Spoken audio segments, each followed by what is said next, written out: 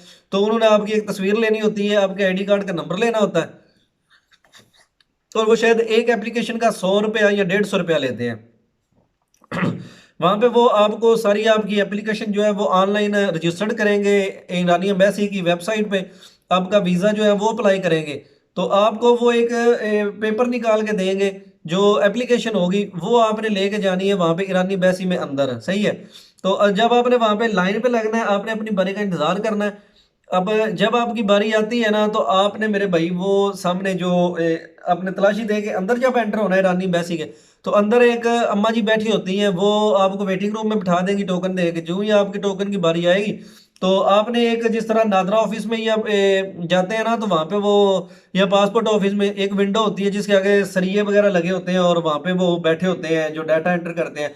वहाँ पे एक बंदा ईरानी और एक पाकिस्तानी साथ में बैठा होता है, वो डाटा एंटर करता है। अगर तो आपकी 30 साल से कम एज है तो वो फिर आपको ऐसे करके ऊपर से नीचे तक देखते हैं और वो वहाँ भी आपका पासपोर्ट और एप्लीकेशन रख लेते हैं और पासपोर्ट कहते हैं जी ये ले, हमने आपका वीज़ा जो है वो रिक्वेस्ट भेज दी है ईरान में, अगर वहाँ से प्रूव होगी तो आपको वीज़ा इशू हो जाएगा, हम आपको यहाँ से वीज़ा इशू नहीं कर सकते। तो जब मैं गया था तो मेरे साथ भी लड़का था इसी तरह ही जो ना, अच्छा पहले वो बात पूरी कर लो। आपको हम वीज़ा इशू नहीं कर सकते अगर आपके पास आपकी साथ आपकी अम्मी होगी, अम्मी होगी, अब्बू नहीं, अब्बू तो वो खुद चले जाते हैं ना, तो अम्मी का इसलिए कि उनके साथ महरम होना लाजमी है। तो अम्मी का वीज़ा जनाब वहाँ से अगर आपके साथ है तो वो आपका अम्मी का और आपका वीज़ा लग जाएगा। वो कहेंगे जी आपका वीज़ा जो है ना वो लग गया, तो फिर आपने वो आपको पासपोर्ट देंगे और साथ ही वहाँ पे एक बैंक है कि शायद एक जो है ना वो ऑफिस है, आपने वहाँ पे जाकर 2500 रुपया पाकिस्तानी फीस जमा करवानी है ईरानी वीज़े की। और ईरानी वीज़ा आपने जनाब वहाँ से उसकी फ़ीस जमा करवा के वो चलान फॉर्म लेके आना है, आपने विंडो पे वो देना है, उन्होंने आपका पासपोर्ट रख लेना है, आपको कहना है जी एक हफ्ते बाद आए आके अपना वीज़ा ले जाए और जनाब आपके पासपोर्ट के ऊपर वो स्टिकर लगा देंगे और एक हफ्ते बाद आपको पासपोर्ट मिल जाएगा।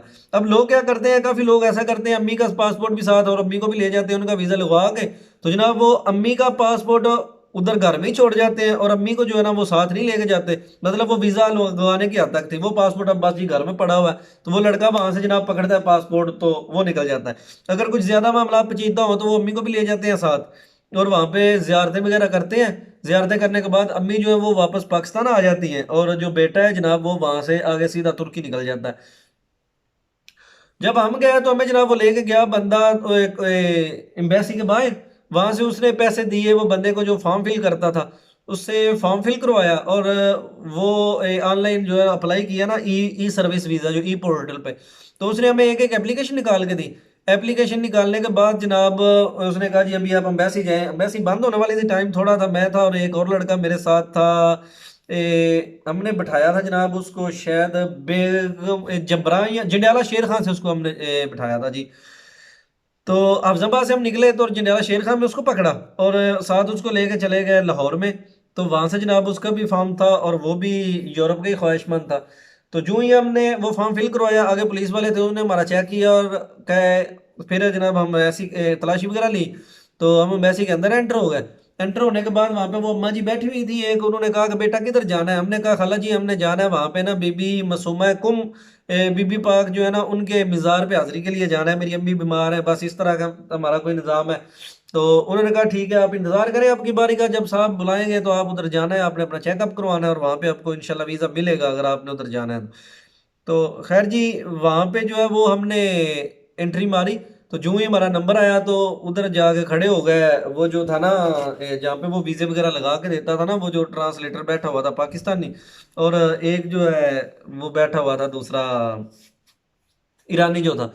तो खैर उन्होंने हमें जनाब देखा और देख के मेरे पासपोर्ट पे उसने डेट वाला जो है ना उसके ऊपर जो एप्लीकेशन पे डेट थी ना, वो बस डेट वाला खाना चेक करता था। उसने देखा है जी इसकी इतनी है, उसने कैलकुलेटर पे मारा है 30 साल पूरी नहीं हुई, तो उसने मेरा पासपोर्ट एक साइड पे रख दिया। फिर दूसरा लड़का था तो उसका देखा है, उसकी मुझसे तकरीबन 2 साल कम थी एज, तो उसने उसका भी रख दी है और उसने एप्लीकेशन रख ली है और पासपोर्ट जो है वो हमें वापस कर दिए हैं। और उसने कहा है कि इंतज़ार करें 1-2 दिन तक आपकी ईमेल आ जाएगी, अगर आपकी ईमेल आ गई तो आपको जो है ना वो वीज़ा मिल जाएगा, अगर नहीं आई तो फिर आपने कुछ दिन बाद जो है ना वो अप्लाई कर लेना है, या आप जब 30 साल होंगे फिर आप आए। कहा जी ठीक हो गया। तो वहां से अब जो है ना वो परेशान हो गए बाहर निकले, वैसे से हमारा वीज़ा नहीं लगा था क्योंकि हमारी 30 साल से एज कम थी। या अगर हमने वहां पे पैसे दिए होते, रिश्वत दी होती वहां पे किसी बंदे को, तो फिर हमारा वीज़ा वहां पे लग सकता था, लेकिन हमने ये भी कहा था कि हमने रिश्वत भी नहीं देनी भाई, ऐसे लगवाना है।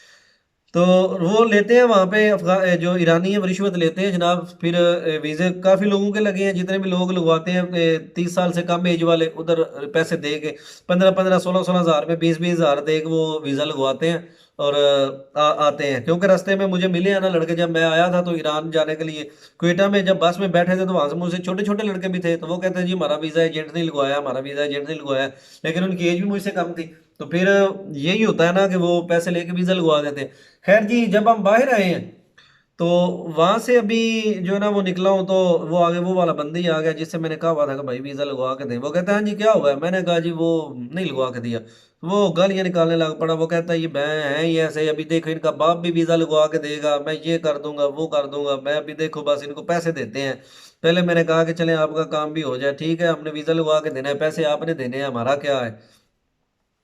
खैर जी वहां से उसने जो है वो मुझसे पासपोर्ट लिया और कहता है कि आप टेंशन न ले मैं वीज़ा आपको लगवा के दूंगा।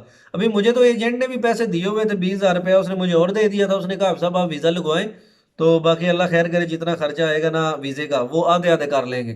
तो मैंने उसको बताया, मैंने कहा भाई 40 हज़ार रुपया खर्चा आया वीज़े पे, 20 हज़ार उसने दे दिया और 20 हज़ार मैंने जो है ना वो घर से ले लिया। वो भाई को मैंने जब लास्ट पे कहा ना कि वीज़ा लगने वाला है 20 हज़ार चाहिए, वो कहता है दे दूंगा दे दूंगा। लेकिन फिर जनाब रिजेक्ट हो गया, वीज़ा कोई नहीं लगा।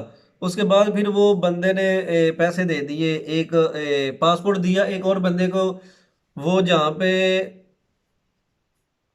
पाकिस्तान में वो नहीं वो और ट्रेन का वो पुल बना हुआ उसके साथ शायद कोई जहाँ पे शियों का वो मुकद्दस जगह बनी हुई है, पता नहीं क्या, बीबी पाक का जो रोज़ा पाक है ना वहाँ पे। तो उधर वो मुझे एक लड़के को एक ना बंदे के पास उन्होंने भेजा, उन्होंने कहा कि वहाँ पे जो है ना वो वीज़े के लिए मैंने दिया हुआ है तो तुम्हारा आज लग जाएगा कल लग जाएगा। वो बंदा खुद भी जो ऐसा था वाला कोट हसन खां वाला जो अफजाबाद के पास है, वो खुद कभी जनाब वो इराक बैठा होता था, कभी जनाब वो ईरान बैठा होता था, कभी कुवैटे होता था, वो काफिले लेके आता जाता था। 1.5 माह हो गया मैंने उसको पासपोर्ट दिया हुआ, और अचानक जो है ना वो मैं उसको काफी गालें करता था, फिर अचानक एक दिन सुबह उसने मुझे कॉल की कि अफसर मुबारक हो आपका वीजा लग गया। उसने मुझे तस्वीर सेंड कर दी जी। तो मैं बड़ा खुश हो गया, मैंने कहा शुक्र है जनाब वीजा लग गया। मैंने उसको बोला कि लगा कैसे है? तो उसने कहा ये जब आप मिलेंगे तो मैं आपको बताऊंगा। तो फिर जनाब मैं भी आपको नेक्स्ट एपिसोड में यह बताऊंगा कि वो वीज़ा कैसे लगा और कितने पैसे मुझे देने पड़े। इससे आगे का सफ़र इंशाल्लाह नेक्स्ट एपिसोड में बयान करेंगे। तो आपने जिन दोस्तों ने भी वीडियोस देखी है यार, आपने बहुत शुक्रिया, थैंक यू आपका, आपने इस तरह अपने भाई को देखते रहना है। और वीज़ा लगवाने का तरीका भी मैंने बता दिया है कि अम्मी को साथ लेके जाना है और पैसे जो है वो 2500 रुपया सिर्फ लगता है। और पाकिस्तान से जो है वो आगे ईरान का कितना खर्चा होता है, रास्ते में कौन कौन सी मुश्किलात आती हैं, ये इंशाल्लाह नेक्स्ट एपिसोड में हम वीज़ा लेके तो ईरान की तरफ सफ़र शुरू कर देंगे। तो आपने वीडियो को लाइक करना है, चैनल को सब्सक्राइब कर लें जिन दोस्तों ने अभी तक चैनल को सब्सक्राइब नहीं किया। तो बहुत शुक्रिया, थैंक यू आप दोस्तों का यार, आप इतना टाइम देते हैं अपने भाई के लिए। ओके अल्लाह हाफिज़, लव यू तमाम व्यूज़ के लिए।